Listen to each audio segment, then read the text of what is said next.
kalau ada patah tulang, kami ini bawa alat-alat yang sederhana. Kami nggak bawa bidai, nggak bawa apa. Bukan kami nggak punya, kami punya, Pak. Tapi kami berusaha menggunakan peralatan seadanya, Pak. Karena masyarakat itu biasanya lebih tertarik atau lebih berguna gitu, ya. Nah ini, Pak. Ini salah satu yang saya bawa ini. Ini namanya training pole, Pak. Biasanya dipakai orang tua, Pak. Ini. Jadi biasanya untuk membantu jalan. Atau kalau yang suka naik gunung ini biasanya dipakai untuk mendaki.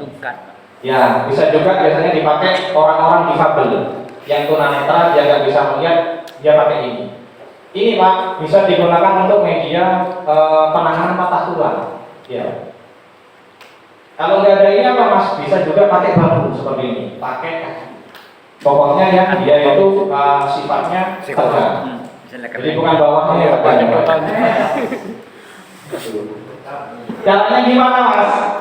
Penanganan patah tulang ya, Pak ya. Jadi kalau patah tulang di tangan, kaki dan sebagainya, pokoknya itu panjang tongkatnya ini harus melebihi 2 sendi. Jadi misalkan nih, patahnya di tangan kiri saya, Pak. Ini maka tongkatnya ini harus lebih panjang dari 2 sendi. Sendi mana, Mas? Sendi ini. Ini sendi putar, ini sendi ekser. Maka harus lebih panjang dari ini. Nah, ini. Kalau ada lebih dari 1 itu lebih baik, Pak. Kalau memang nggak ada lagi, adanya cuma 1, Mas, tidak ada lagi, tidak apa. Lebih baik 1 daripada tidak ada sama sekali. Dan ini namanya bidai, Pak, bidai darurat. Bisa diganti dengan hal lain, misalkan kayu dan sebagainya. Dan ini tidak hanya digunakan untuk patah tulang, Pak. Misalkan nanti bapak ada yang tergigit ular atau misalkan tetangganya, anaknya, adiknya, kakaknya. Cara penanganannya bukan dihisap, Pak, tapi sama kayak patah tulang. Jadi daerah yang digigit ular, misalkan di sini, Pak, itu maka harus dikasih kayu, kalau bisa dibawa, Pak, lalu diikat. Tujuannya apa? Biar ini tidak banyak gerak. Karena semakin dia banyak gerak, maka racunnya akan semakin cepat menyebar. Ketika sudah racun ini sampai ke jantung, Pak, iya, dia kemungkinan besar akan meninggal. Jadi ketika ada orang tergigit ular, walaupun Bapak misalkan nggak tahu ya ularnya berbisa atau enggak, cara penanganannya seperti itu. Segera bawa ke puskesmas atau rumah sakit terdekat. Dan rumah sakit yang punya sabu ya, Pak ya, itu namanya sabu serum anti bisa ular. Yang punya serum itu hanya di Jember ini hanya rumah sakit punya pemerintah. Jadi cuma ada di Rumah Sakit Balung, Rumah Sakit Kalisa, dan Rumah Sakit Sugandi. Kalau rumah sakit swasta nggak ada, Pak. Saya yakin tidak ada. Jadi yang punya serum anti bisa ular di Jember ini hanya rumah sakit milik pemerintah. Karena apa, Mas? Karena yang pertama harganya mahal. Yang kedua, Indonesia ini baru bisa memproduksi setiap tahun, Pak, dan sampai 1000 serum. Dan itu harus dibagi se-Indonesia. Terus juga dokter yang ahli untuk penanganan toksinologi. Jadi ada namanya ahli spesialis toksinologi. Jadi dokter penanganan gigitan ular di Indonesia itu cuma ada 1, namanya Dokter Tri, orang Kediri. Jadi beliau yang membuat serumnya. Jadi kita itu keterbatasan itu, Pak. Makanya serum anti bisa ular ini cuma ada 1. Cuma ada di rumah sakit pemerintah sementara ini. Mas, kok nggak beli serum dari Amerika atau Eropa? Nggak cocok, Pak. Misalkan sama-sama kobra di di Swiss dengan di Indonesia itu beda, Pak. Jadi serumnya kobra di Swiss dipakai di Indonesia itu tidak mempan. Sudah banyak membuktikan ya, tidak mempan.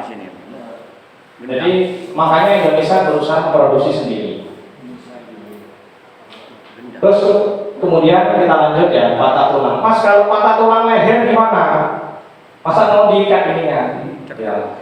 Kalau patah tulang leher biasanya kalau kita ke puskesmas atau ke rumah sakit itu namanya dikasih cervical pulang. Tapi kalau nggak ada itu pakai apa, Mas? Bisa pakai topi, Pak. Nah ini.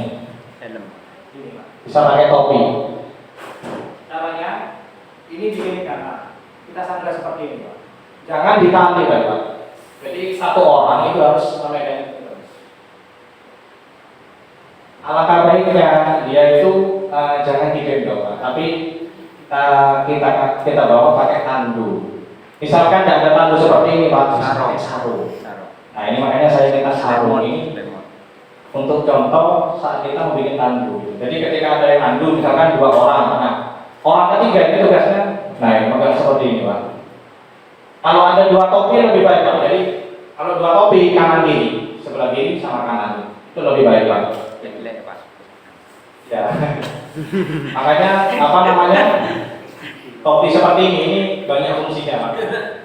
Daripada yang topi model tanda itu lebih sedikit fungsinya. Kalau ini untuk penanganan patah tulang leher. Terus berikutnya kita akan praktek ya cara mengangkat korban. Nah ini saya minta 1 orang yang paling ringan Pak. Itu yang kecil, mana mat, bocil, itu bocil. Bocil, ringan.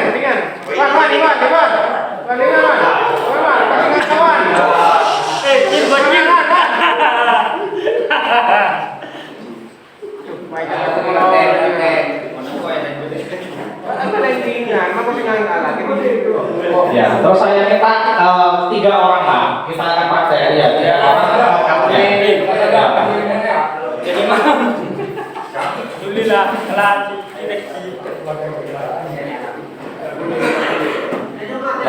Ya, mohon maaf ya Mas ya. Tidur di mana Pak ya? Iya. Monggo. Oke, kita akan apa ya Mas? Jadi seperti kata Pak Wahyudi tadi ya, ketika kita menemukan korban atau orang yang itu tergeletak, entah itu kecelakaan atau kena bencana, jangan langsung diangkat Pak. Ya, jangan langsung diangkat. Apalagi kita sendirian atau berdua, ada teknik mengangkatnya Pak. Kenapa Mas harus pakai teknik? Karena apa? Ketika kita salah Pak, akhirnya korban itu nanti bisa cacat permanen Pak. Misalkan ya, dia jatuh dari pohon kelapa, yang jatuh apa namanya kaki dulu. Kemungkinan besar ketika dia jatuhnya kaki dulu, Pak, itu dia akan patah tulang di sini, Pak, patah tulang belakang. Nah, ketika patah tulang belakang, kita sekarpan ya, sekarpan apa megang sininya, Pak, itu bisa tambah parah, Pak. Akhirnya Pak, dia bisa cacat permanen. Dia akan mengalami impotensi, dia akan mengalami kelumpuhan, seperti itu.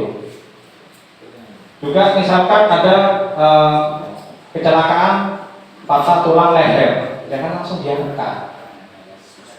Atau misalkan saat olahraga ada orang sesak nafas, tiba-tiba langsung dibawa ke rumah sakit menggunakan sepeda digoncengnya. Itu ada tekniknya Pak.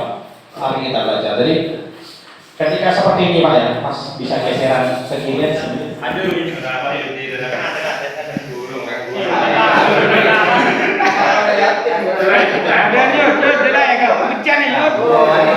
Ketika kondisi seperti ini ya Pak, ya itu usahakan kita ada di sebelah kanannya korban. Ya, di sini sebelah kanannya korban. Ya, semua di sebelah kanannya korban. Oh ya ngaji mah di sini. Ya. Cara duduknya seperti ini Pak, kaki kiri sama semua, kaki kanan ini, begini. Nah, Kanan kembali Pak, kaki kirinya yang di bawah, kaki kanan di atas. Nah, ini nanti ada fungsinya Pak, ya seperti itu. Terus masing-masing ini megang, ya. Tapi jangan langsung diangkat Pak. Bapak, iya. Bawahnya, masukkan ke bawah Pak, tangannya. Masukkan sampai full Pak, full. Ya, full. Ya. Nah ini Pak, jangan langsung diangkat Pak ya. Ini satu orang mengkomando ya. Jadi misalkan ini 1, 2, 3, 1. Nah ini taruh di sini dulu. 1, 2, 3. Nah, ya ayo. 1, 2, 3.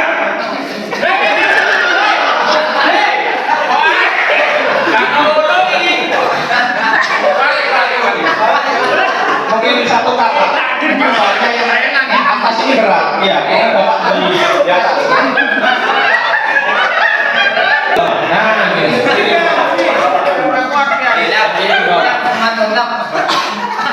Dan langsung jangan lah ya, bareng-bareng. Ayo. 1, 2, 3. Set.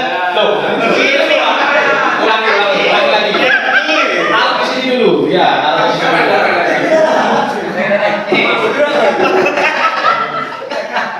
Jadi 1, 2, 3 taruh di sini dulu, baru 1, 2, 3. Oh, silakan ya.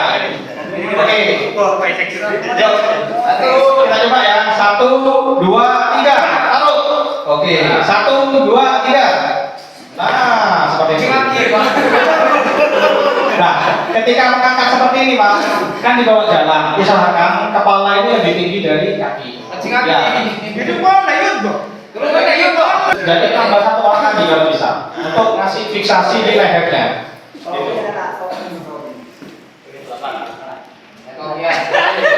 Satu orang lagi kita coba ya.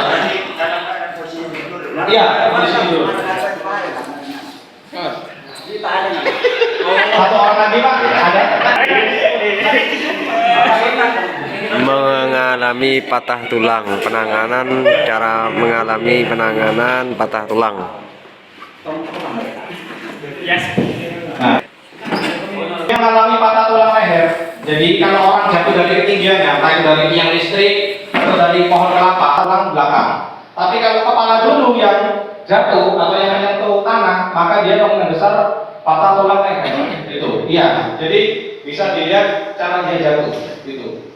Nah kalau sudah patah tulang leher seperti ini Pak. Ayo kita coba ya Pak ya. Kayak tadi. Iya. Yang kiri di bawah ya Pak ya. Oke. Siap-siap. Nah ini gerakan hanya megang ini aja Pak. Ya. Langsung sebelum katel. 1, 2, 3. Oke. 1, 2, 3. Oke. Siap, mantap.